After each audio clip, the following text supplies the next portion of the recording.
La libertad es una capacidad propia del ser humano que consiste precisamente en elegir y ejecutar aquello que se elige.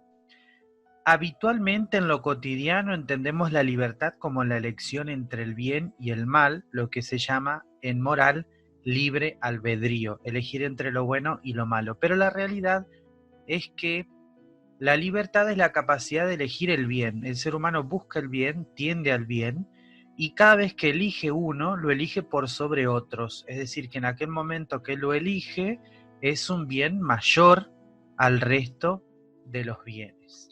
El hombre es capaz de juzgar los actos que realiza, de reconocer su cualidad moral, es decir, si son buenos o si son malos en sí mismos, ya sea antes de hacerlo, durante la realización del acto o posterior al acto.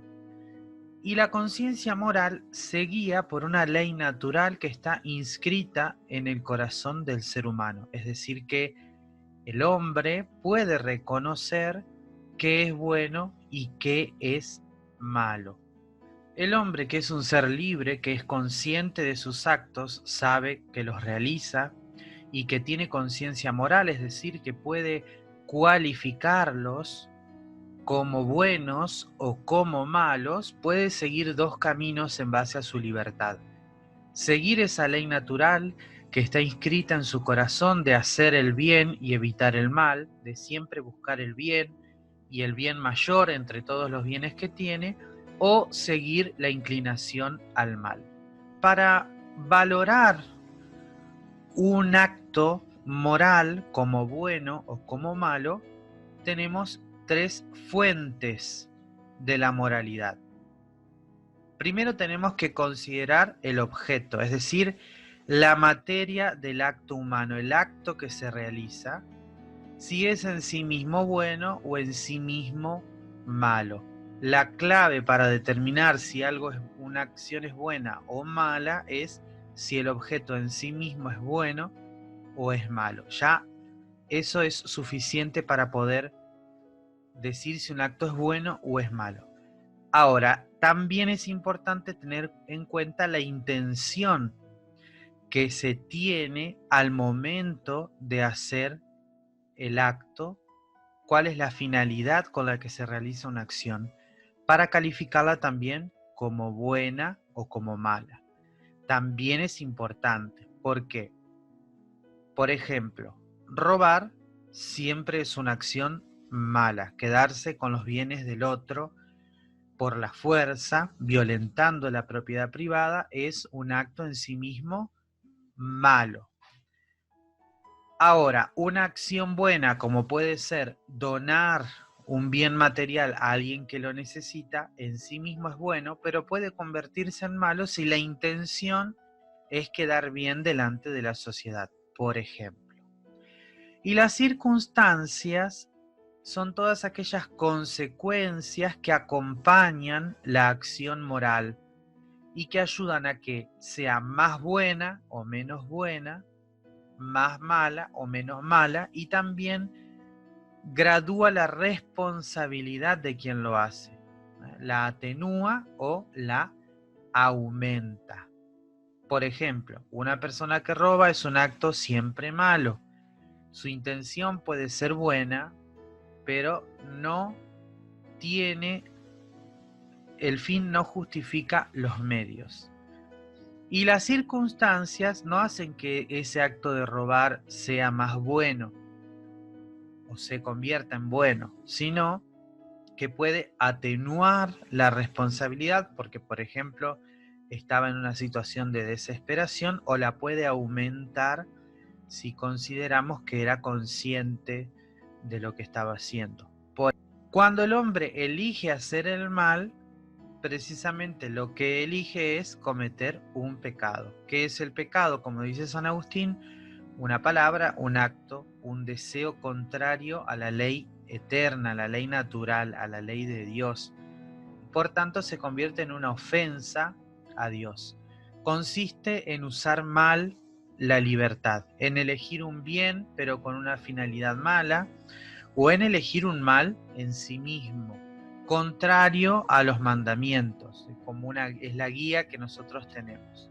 Para que una acción se convierta en un pecado, ya sea una acción buena o una acción mala, que se convierta en un pecado, es importante que haya una materia de pecado, que yo puedo descubrirlo usando como guía los mandamientos, tener conocimiento, conciencia de que lo que estoy haciendo es un pecado y tener consentimiento, voluntad, querer hacerlo, sabiendo que es un pecado. ¿Cuáles son las causas del pecado? Hay causas internas y causas externas. Dentro de las internas, la ignorancia, no saber algo, nos puede llevar a cometer un pecado, pero no es pecado si esta ignorancia, si es un conocimiento que yo no necesitaba tener. En cambio, si yo sí tenía que conocer eso, mi ignorancia hace que mi acción se convierta en un pecado. Por ejemplo, si yo, que no soy médico, le pongo agua oxigenada en una herida a alguien y le hago daño, no es un pecado, porque yo no tengo que por qué saberlo. Sin embargo, si soy un agente sanitario y lo hago y no lo sé, peco por negligencia, porque es mi responsabilidad saber, tener esa información. Otra causa del pecado es la pasión, las pasiones, los deseos que nos nacen desde adentro, nos impulsan, quieren ser satisfechos, pero se convierten en pecado cuando vencen, cuando se ponen sobre la voluntad y sobre la inteligencia, ¿no? Por ejemplo, tengo hambre, como lo que corresponde. Se convertiría en un pecado si todo el tiempo estoy cediendo y satisfaciendo esa necesidad de forma constante. Y la malicia, se conoce el mal y se lo elige, lo que conocemos como la maldad. Y hay causas externas. El demonio, que siempre está tentándonos para alejarnos del bien, para alejarnos de Dios, y los pecados capitales, que son esos pecados cabeza, por eso son capitales, que dan origen a otros. Habitualmente los podemos asociar con vicios, son hábitos malos que ya están incorporados y que nos inclinan y hacen de nosotros, de estos actos malos, un hábito.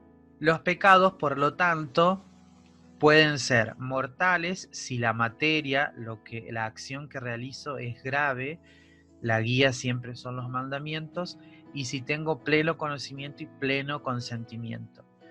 Y los veniales si la materia es leve y tengo poco conocimiento o poco consentimiento. Lo mismo si es una materia grave y tengo poco conocimiento de que es grave y de que es un pecado, y el consentimiento puede estar también limitado. Limitado por el miedo, limitado por la angustia, limitado por otras situaciones, por la ignorancia, por la incapacidad. Puede hacer que una materia que sea grave sea un pecado, pero no sea un pecado mortal, sino venial, porque no tengo ni plenitud en el conocimiento, no sabía que era grave, ni pleno consentimiento, si no es que lo quería hacer, me vi en esa situación, o hubo algo externo que me llevó a realizar ese pecado. ¿Qué produce en nosotros? El pecado mortal destruye la amistad con Dios, la gracia nos aparta de Él, y los veniales debilitan, van resquebrajando ese vínculo con Dios. Para recuperar la gracia es importante la confesión. ¿Y qué es la gracia? Es este don de Dios que nos pone en amistad con Dios, que nos vincula de forma íntima con Dios, que permite que Dios habite en nosotros y que nosotros habitemos en Dios, y nos va perfeccionando para vivir según la voluntad de Dios, según el plan de Dios, según lo que Dios pensó para nosotros. Esta gracia la recibimos en el bautismo, la perdemos cuando pecamos gravemente, la podemos recuperar con la confesión. La Eucaristía, la oración, la palabra de Dios la ayudan a fortalecerse y a crecer.